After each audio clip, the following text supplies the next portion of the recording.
8 mai 1988. Marthe fête ses 20 ans. François Mitterrand vient d'être réélu. L'événement est suffisamment historique pour rassembler en un temps record une foule exaltée sur les places de la capitale et d'ailleurs.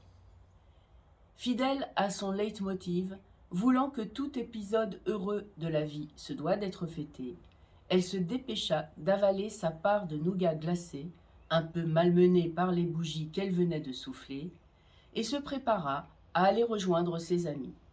Elle troqua son jogging contre un pantalon et une veste en jean pour harmoniser sa tenue avec le sac en cuir d'agneau bleu nuit que venaient de lui offrir ses parents.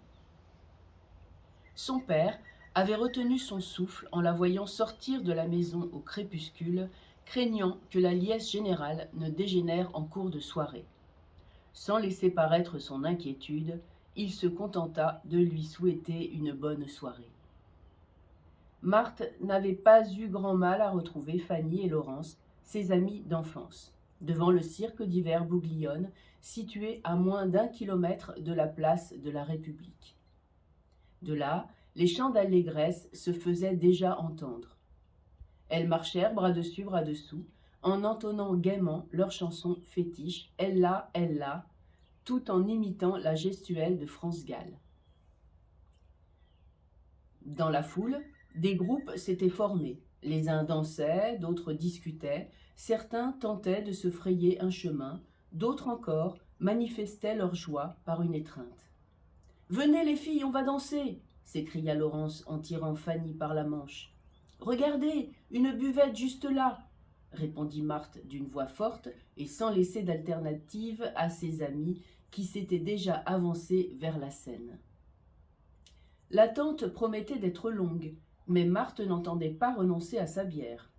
Elle sortit son paquet de mérite et demanda du feu au jeune homme positionné devant elle dans la file d'attente.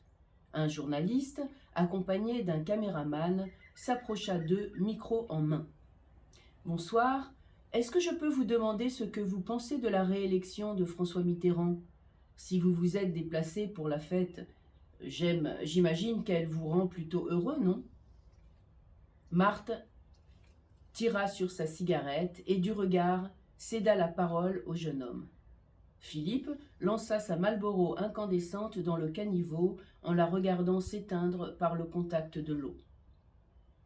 Il fixa la caméra, releva la mèche rebelle qui lui tombait sur les yeux et expliqua que l'admiration de ses parents pour François Mitterrand s'était répercutée sur lui. Aussi, le voir devenir président de la République le rendait confiante en l'avenir.